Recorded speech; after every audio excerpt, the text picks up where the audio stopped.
CM ಮತ್ತು DCM ಹುದ್ದೆ ಕೇಳುವುದು ತಪ್ಪಲ್ಲ, ಎಲ್ಲಿ ಕೇಳಬೇಕೋ ಅಲ್ಲೇ ಕೇಳಬೇಕು ಹೊರತು ಹಾದಿ ಬೀದಿಯಲ್ಲಿ ಬಂದು ಜಗಳ ಆಡುವುದು ಸರಿಯಲ್ಲ ಎಂದು ಸಚಿವ ಪ್ರಿಯಾಂಕರ್ಗೆ ಅಸಮಾಧಾನ ವ್ಯಕ್ತಪಡಿಸಿದರು.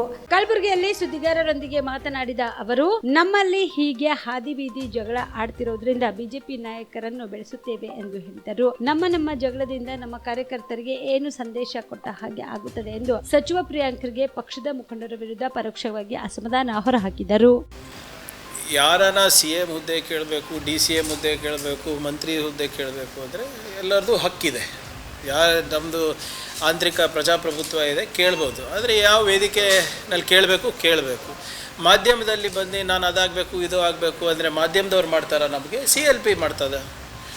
ಅಲ್ಲಿ ಹೈಕಮಾಂಡ್ ಇದೆ, ನಮ್ಮ CLP ನಾಯಕರಿದ್ದಾರೆ, PCC ಅಧ್ಯಕ್ಷರಿದ್ದಾರೆ, ಅಲ್ಲಿ ಹೋಗಿ ಹೇಳ್ಕೊಂಡ್ರೆ ಒಳ್ಳೆಯದು. ಜನರು ನಮಗೆ 136 ಸೀಟ್ ಕೊಟ್ಟಿರೋದು ಕೆಲಸ ಮಾಡೋಕ್ಕೆ, ಬೀದಿನಲ್ಲಿ ಬಂದು ಜಗಳ ಆಡೋಕ್ಕಲ್ಲ. ನಾವೆಲ್ಲರೂ ಕೂಡ ಏನು ನಮ್ಮ ಜನರ ಆಶೀರ್ವಾದ ಇದೆ ಅದನ್ನು ನಾವು ಸದುಪಯೋಗ ಮಾಡಿಕೊಡ್ಬೇಕು ಹೊರತು ನಮ್ಮಲ್ಲಿ ನಮ್ಮ ಅಭಿಪ್ರಾಯಗಳನ್ನು ಪಬ್ಲಿಕಲ್ಲಿ ಹೇಳ್ಕೊಳೋದಲ್ಲ ಅದು. ಆಮೇಲೆ ನಾವು ಏನಂತ ಸಂದೇಶ ಕಳಿಸ್ತಾ ಇದ್ದೀವಿ ನಮ್ಮ ಕಾರ್ಯಕರ್ತರಿಗೆ, ನಮ್ಮ ಜನರಿಗೆ? ಹಿಂಗೆ ಮಾಡ್ಕೋತಾ ಹೋದರೆ ಬಿ ಜೆ ಪಿನಲ್ಲಿ ಯಾರು ನಾಯಕರಿಲ್ಲ ಸದ್ಯಕ್ಕೆ. ರಾಜ್ಯ ಬಿ ಜೆ ಪಿನಲ್ಲಿ ಅಪಾರವಾದಂಥ ನಾಯಕತ್ವದ ಕೊರತೆ ಇದೆ. ನಾವುಗಳು ಹಿಂಗೆ ಮಾತಾಡೋದ್ರಿಂದ ಅಲ್ಲಿನ ನಾಯಕತ್ವನೂ ಬೆಳೆಸ್ತೀವಿ, ಜೊತೆಗೆ ಇಲ್ಲಿ ನಮ್ಮ ಕಾರ್ಯಕರ್ತರು ಕೂಡ ಅವರಿಗೂ ಕೂಡ ಬೇಜಾರಾಗಂಗೆ ನಡ್ಕೊಳ್ತಾ ಇದ್ದೀವಿ. ದಯವಿಟ್ಟು ಯಾರ ಆಶೀರ್ವಾದದಿಂದ ಬಂದಿದ್ದೀವಿ ಅದನ್ನು ನೆನ್ಪಿಟ್ಕೊಂಡು ಕಾರ್ಯಕರ್ತರಿರ್ಬೋದು, ನಮ್ಮ ನಾಯಕರಿರ್ಬೋದು, ಅವರಿಗೆ ನಾವು ಗೌರವ ಕೊಟ್ಟು ನಾವು ಯಾವ ಮಾತು ಎಲ್ಲ ಆಡಬೇಕು ಅಂತ ಗೊತ್ತಾದರೆ ಅವ್ರಿಗೆ ಗೌರವ ಕೊಟ್ಟಂಗೆ ಆಗ್ತದೆ. ನೋಡಿ, ಯಾರಾದರೂ ಇರ್ಬೋದು, ಸಮುದಾಯದ ಹಿರಿಯರಿರ್ಬೋದು, ಸಮುದಾಯದ ನಾಯಕರಿರ್ಬೋದು, ಸ್ವಾಮೀಜಿಗಳಿರ್ಬೋದು, ಅವರವರ ಅನಿಸಿಕೆಗಳು ಹೋಗಿ ಹೈಕಮಾಂಡಿಗೆ ಹೇಳಲಿ. ಬೇಡ ಅಂತ ಯಾರು ಹೇಳಿದ್ದಾರೆ? ಎಲ್ಲರೂ ಕೂಡ ಕ್ಲೇಮ್ ಮಾಡ್ತಾ ಇದ್ದಾರಲ್ಲ, ನಾವು ನಮ್ಮ ಸಮುದಾಯಕ್ಕೆ ಕೊಡಿ ಅಂತ. ಯಾವ್ಯಾವ ಸಮುದಾಯಗಳು ಎಷ್ಟು ಓಟ್ ಹಾಕಿದ್ದಾರೆ ಅಂತ ಎಲ್ಲರಿಗೂ ಗೊತ್ತಿದೆ. ಯಾವ ಸಮುದಾಯಗಳಿಗೆ ಪ್ರಾತಿನಿಧ್ಯತೆ ಸಿಕ್ಕಿದೆ ಸ್ವಾತಂತ್ರ್ಯ ಸಿಕ್ಕ ಮೇಲೆ ಇಲ್ಲಿ ಕರ್ನಾಟಕದಲ್ಲಿ ಮುಖ್ಯಮಂತ್ರಿಯಾಗಿ, ಅದನ್ನು ಗೊತ್ತಿದೆ. ಹಂಗಂತ ಎಲ್ಲರೂ ಕೇಳೋಕ್ಕಾಗ್ತದ?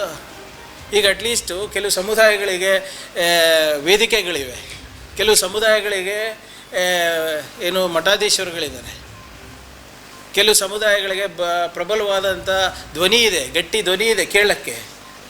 ಕೆಲವು ಸಮುದಾಯಗಳು ಹುಟ್ಲಿಂದ ಕಾಂಗ್ರೆಸ್ಸೇ ಮಾಡ್ತಾ ಇದ್ದಾರಲ್ಲ, ಧ್ವನಿನೂ ಇಲ್ಲ, ಮಠಗಳು ಇಲ್ಲ, ಸ್ವಾಮೀಜಿಗಳು ಇಲ್ಲ.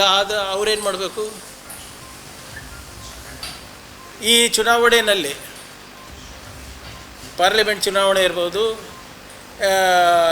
ನಮ್ಮ ಅಸೆಂಬ್ಲಿ ಚುನಾವಣೆಯಲ್ಲಿ ಯಾವ್ಯಾವ ಸಮುದಾಯಗಳು ಎಷ್ಟೆಷ್ಟು ಓದ್ ಬಿದ್ದಿದೆ ಅಂತ ಎಲ್ಲರಿಗೂ ಗೊತ್ತಿದೆ. ಯಾವ ಸಮುದಾಯಗಳು 100ಕ್ಕೆ 100 ಮಾಡಿದ್ದಾರೆ, ಯಾವ ಸಮುದಾಯಗಳು. ನಮಸ್ತೆ, ನನ್ನ ಹೆಸರು ಶಿವಕುಮಾರ್ ಅಂತ, ಎಕ್ಸೆಲ್ ಅಕಾಡೆಮಿ ವೈಸ್ ಪ್ರೆಸಿಡೆಂಟು.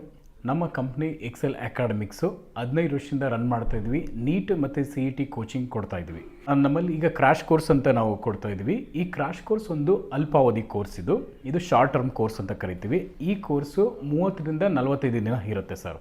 ಈ ಕ್ರಾಶ್ ಕೋರ್ಸ್ ಬಂದು ಸೆಕೆಂಡ್ PUC ಕಂಪ್ಲೀಟ್ ಆಗಿರೋ ಮಕ್ಕಳಿಗೆ ಮತ್ತು ಸೆಕೆಂಡ್ PUC ಇವಾಗ ಓದ್ತಾ ಇರೋ ಮಕ್ಕಳಿಗೆ ಇದು ಯೂಸ್ಫುಲ್ ಆಗುತ್ತೆ. ಈ crash course NEET crash course ಅಂತ ಕೊಡ್ತೀವಿ ಮತ್ತು CET ಕ್ರಾಶ್ ಕೋರ್ಸ್ ಅಂತ ಕೊಡ್ತೀವಿ. ನೀಟಿಗೆ 45 ಡೇಸ್ ಇರುತ್ತೆ, CETಗೆ 30 ಡೇಸ್ ಇರುತ್ತೆ ಸರ್. ನಮ್ಮ ಎಕ್ಸೆಲ್ ಅಕಾಡೆಮಿಕ್ಸು 15 ಇಯರ್ಸಿಂದ ನಾವು ರನ್ ಮಾಡ್ತಾ ಇದ್ವಿ. 15 ಇಯರ್ಸಲ್ಲಿ ನಂಬರ್ 1 ಫ್ಯಾಕಲ್ಟೀಸಿಂದ ನಾವು ಟೀಚ್ ಮಾಡ್ತಾ ಬರ್ತಾ ಇದ್ದೀವಿ. ಅದರಿಂದ ಸಾವಿರಾರು ಮೆಡಿಕಲ್ ಸೀಟ್ ಸಿಕ್ಕಿದೆ, ಸಾವಿರಾರು ಇಂಜಿನಿಯರಿಂಗ್ ಸೀಟ್ ಸಿಕ್ಕಿದೆ.